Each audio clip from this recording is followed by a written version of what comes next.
It's raining outside, and so we have this amazing light quality, which I am already very sorry about, but we get what we get, and let's just move on with this video.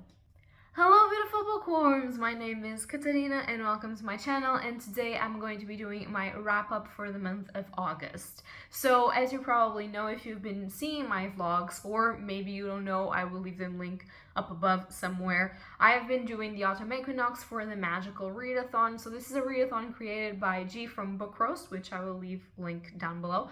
And she is an amazing person, and she's just creating this readathon where we can try and be mages of different types of things, and we have challenges that we have to read to fulfill our years. So I am already a novice necromancer, and after this I am going to be I don't know, the next level of necromancer. So I'm very happy to say that I actually succeeded in doing the readathon, and so I'm going to wrap all of the books that I read for you guys right here. Before that, I just want to mention that I have read a arc for the new Jamie Stewart indie horror short story collection. I am not going to leave it here, the cover, because I have zero access to that cover at the moment. But I have read it. I was part of the ARC team, and I've been helping with some punctuation and stuff. So I was very happy that I was given the chance to do so. And when I do actually have the book in my possession, I will maybe do a review on it. But it was very fun. As per usual, Jamie Stewart's writings are really fun, a little bit creepy. I had some favorite stories, some I didn't like as much, but that's pretty normal in a short story collection. But it was overall very, very good. It was a really good collection, and I really enjoyed it. So I do recommend that you pick up some Jamie Stewart and read it. So now getting into what I've read for the Magical Readathon. So the first thing that I had to pass was my animal studies, which was an introduction to domestic creatures. And for that I had to utilize, let's just say, my little cat, Risol, and he was going to do a pet pick for me. How does a pet pick work? You basically just put some books that you want to read on the ground, and you just put a treat on them, and the cat will go to the first treat that he wants to go, and that's the book that you're going to read. It's pretty standard. Even though there's a video of my cat not understanding the assignment, this was pretty standard, and I ended up reading a book that I really wanted to read in August, because even though it was dark, so it was already setting up for the spooky season in September fall, but it was still very summery. It's actually from a Portuguese author, and it's set in the north of Portugal, which is basically where I live, not in the same place, but really close. And I was so very happy that I did read it, and that is Maresia and Fortuna by Andrea Ferreira. And this can be roughly translated to Sea Breeze and Fortune. And it's a retelling, or a reimagining, let's just say, of a Greek mythos that I don't want to tell you about, because it will be spot on and obvious what is going to happen by the end of this book.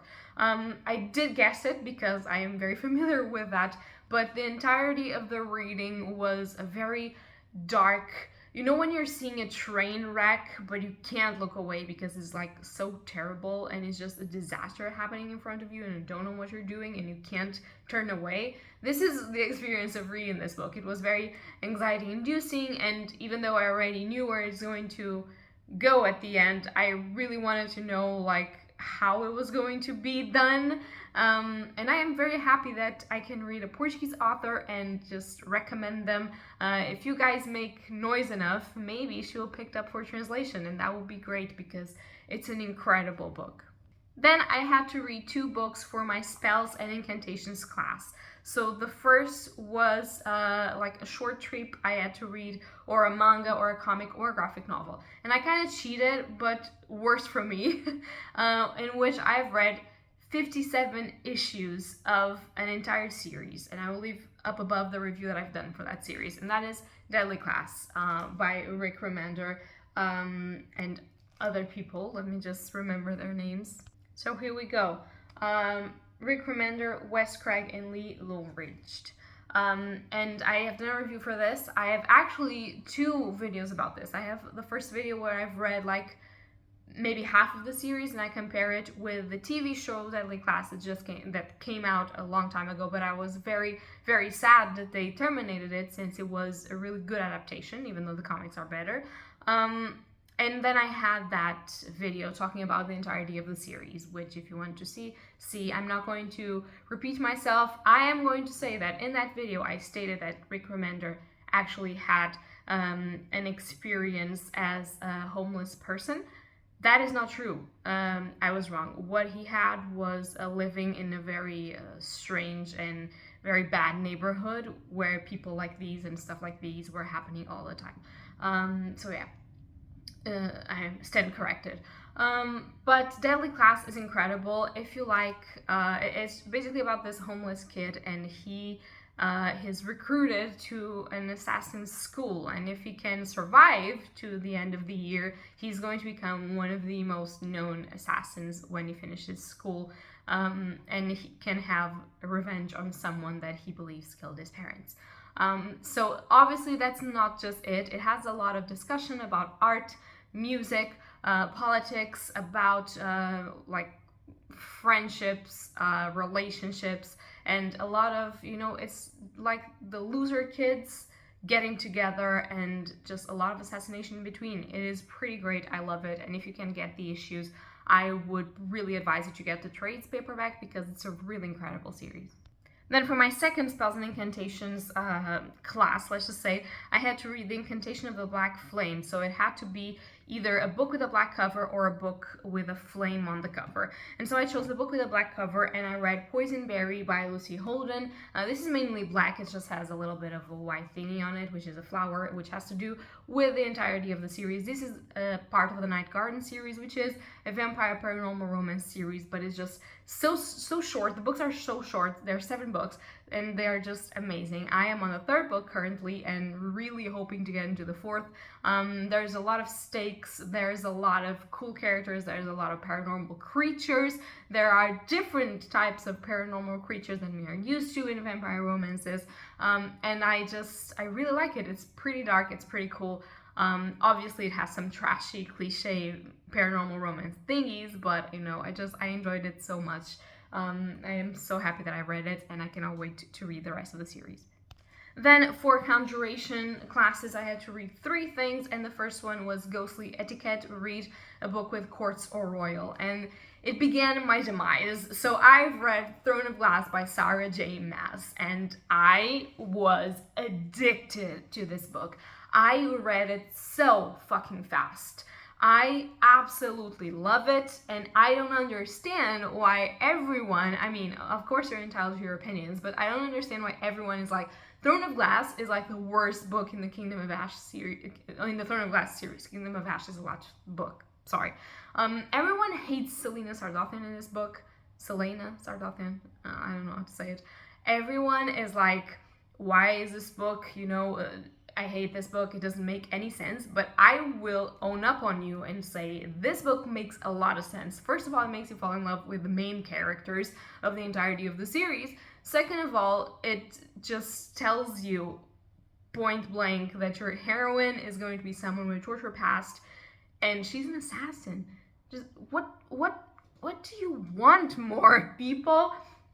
People say that Hair of Fire is the point of no return. It's where you fall in love with the series. I fell in love with the series in like 50 pages of Throne of Glass. I absolutely love it. I am so happy. I was like, I know this is as Fae folk. I don't know where, I don't know why, but I don't want to read it because I'm a little bit prejudiced in what accounts with Fae. I feel like they sometimes are not, represented in the ways that I like, which is kind of dark and, so I was a bit scared. I'm not scared anymore. People, I am full on right into the Throne of Glass series, like full on. I absolutely loved this first book. Yes, it's a little bit of young adult. Yes, it has a lot of cliches, but it's not as badly written as people have been telling me or I've been seeing on other platforms. It's actually pretty cool, and I am going to keep on reading it. Then I had to read a book that was Spirit Communication, a book inspired or set in a different culture or country. And I did both. I've read Soichi by Junji Ito, which is the new short story collection that just came out by Junji Ito about his main character, Soichi. I have a review for this, so I'm not going to talk a lot about it. I'm going to leave a link up above, but Soichi was great. I was feeling tired with Junji Ito's short story collections. I love Junji Ito, and even his worst collection is kind of like up there for me, but I was feeling, I don't know how to tell you this. I was like, okay, but it's the same type of humor, the same type of things over and over again. I'm really enjoying them, but still I want something different. And Soichi gave me that because he is as fun and as terrible and curse-worthy as I have ever seen a main character. He's this kid that is just bent on cursing everyone. He was gifted with divine powers, apparently, and his curses work. And he's just I sometimes I laugh, but most of the times I'm either pitying him or just hating him. And it's great. It's a great journey, and obviously it has a different culture, which is Asian culture, and obviously it has a different country. And it has a lot about Japan costumes and everything, which is why I like Junji Ito so much, because he also puts a little bit of Japan's traditions and stuff into his horror collections. And so it is fulfilled. It is fulfilled, and I was so happy to read it. I have a review, as I said, and another great Junji Ito. And then to finish Conjuration, I had to read a book on the theme of free spirit, independent, or self-published book. And the book that I chose, I thought that I was going to like it. I never thought that I was going to love it because of the thematics, but I thought I was going to like it. And oh boy, did I have a surprise. So let me just pull myself together and we'll talk about this. So the book that I've chose to read, it's a novella, 86 pages of worth of extreme horror, and it's called Broken Dolls by Miki Watson. Now, if you remember, in some wrap-ups ago, I have read Them by Miki Watson, and I've given it 4 stars. It has a lot of trigger warnings. It had a lot of trigger warnings. Since its main focus was extreme horror, it had a lot to do with mutilations, rape, and other unpleasantries, and that's why I couldn't give it 5 stars. But the prose of Miki Watson was just so great, and the message that he wanted to transmit with Them was so incredible, that I was forced to give him 4 stars because it was just such a great debut, such great written phrases, and the epilogue was crazy, insane, and amazing, and I really enjoyed it, even though I didn't enjoy it at all. It was the first book in my life that made me want to throw up. I didn't, but I almost did, if you know what I mean. And then I thought, well, I'm going to read Broken Dolls, because it's no. So Broken Dolls is the story of this mother and child that live very isolated. She is a very Catholic woman, and she was only ever with her husband, and her husband has left them, and she's better off without him because he was a trashy person. And she lives with her child, and they're happy. They have horses, they do horseback rides, she educates her at home, and they just love their next of kin, and they just love to help, and they're just, great people overall. And then one day, someone knocks at their door, and a man and a little boy enter, and their lives are completely ruined. So of course, it's an extreme horror book. I gave it 2 stars because I couldn't give it 1, because the prose that Miki Watson utilizes is just so great, even though he's describing one of the horrifying things I've ever seen in my life. I also couldn't give it 1 star because it is somewhat based, not 100% of course, on a movie that I really love, which is the German version of Funny Games. It's a horror movie, and it's mindfucked to the max, but it's not as extreme anything like this book. And I just, obviously this has trigger warnings. If you want to see it or read it, it has trigger warnings for rape, sexual abuse of a minor, loss of a loved one, mutilation, humiliation, degradation, and other things like that. And I was very honest when I said I believe that Mickey Watson writes incredibly well. I also believe that this book was not for me, and I cannot pretend that I thought the thematics approached were,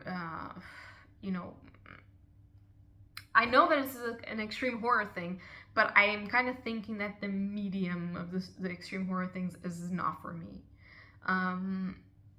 Which is kind of insane because I watch Saw eating popcorns, you know what I mean? But I can't. There's a line that I cannot cross, and that is sexual abuse of a minor. Actually, a rape for its own, thing. I cannot begin to like, but that was just, it was so psychologically and physically abusive and horrible that if you want to read it, go for it. I didn't like it, and I had to skip some scenes. I read them vertically, horizontally, whatever, because I couldn't, and I don't want to say that you shouldn't read this book, because for people that enjoy this, I mean, whatever. But I can't. I can't. I don't want to. I'm not going to. I still support Mike. I love watching his content on YouTube. I love his Instagram. I love him as a person, even though we don't know each other that well. But not this. I can't. I'm very sorry, but I really can't. Then for Demonology, which is my next section, I had to read a book about introduction to low-level demons. Read the first book you see on Instagram or Goodreads. And I did a little bit of a twist with this. It was the first book that I already owned, because if I didn't, I was not going to buy a book just for this challenge. And it was also the last challenge that I made, so in 3 days I wouldn't be able to buy like a book. And so I was very excited when one of the books that appeared in front of me was Crown of Midnight by Sarah J. Maas. I was like, fate wants me to read this series. Fate fucking wants me to read this series. And so I did, and I read this in 2.5 days. Whilst working, whilst watching series, whilst going to gym, whilst doing my life, because this is so fucking compelling. I loved Crown of Midnight. Like, Hair of Fire, who? I mean, if you guys think for a minute their Hair of Fire is better than this, then when I read it, I will have to give it 5 stars, because I was like, 4 fucking stars for this and for Throne of Glass. I loved this. Loved this. And I know that Sarah J. Maas is kind of known for fairy smut, but at this point in time, I actually have not seen smut whatsoever. So, if that's something that is deterring you from reading this, it has so many political, fantastical, terrible, dark shit things going on. Like, how can you not? How can you not? And obviously, at the end of this book, we'll learn a secret about our main character. And I had to tell you that I was spoiled for that. So I was just like, when are people going to know? And when they did, I was like, yes!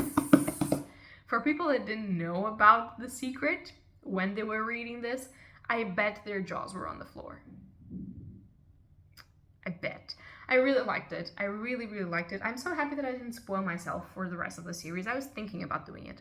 Not doing it anymore. When I can, Hair of Fire will be with me, and I will be keeping on reading this, because this is my new obsession. I was needing a big fantasy series obsession, and this is it. I don't know if it's because it's easier to read than major epic fantasies, and I'm needing something to get my head out of my PhD, but this is amazing. This is great. And then for restoration, I had to do a spell to induce sleep or start a book before bed.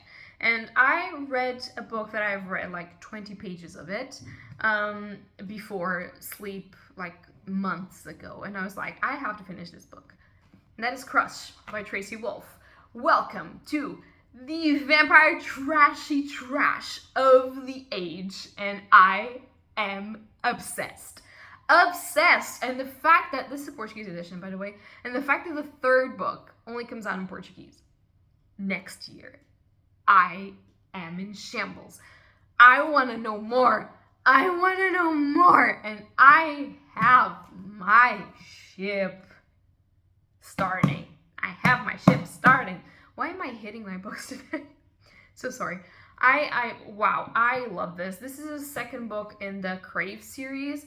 I don't want to tell you anything else about this. This is a big chunk of a book. It's like 600 and somewhat pages, almost 700 pages. So the fact that I already read 20 in another month before I go to sleep was nothing. I want more. I want more. I need more. I need more. I love Crush. Loved it. It's another very easy to read book. The chapter names are hideous, but they're so much fun. I love this. I love this. I'm in my vampire era, people. Trashy vampire, of course, because, you know, I have no shame. I have no shame. So that's it, guys. That's all that I read this month, which it was a lot, considering what I had to be doing at the moment. And I'm very happy about it. I have read some trashy cool series. I have read some great fantasy series. I have read manga. I have read comics. I have read Portuguese author. And I'm very happy with myself. I really am. So I hope that you guys had a really good August wrap up. Tell me in the comments down below what you read. And if you know any of these books, what you think of them. And as for always, that's all for today. And happy readings to you all. Bye.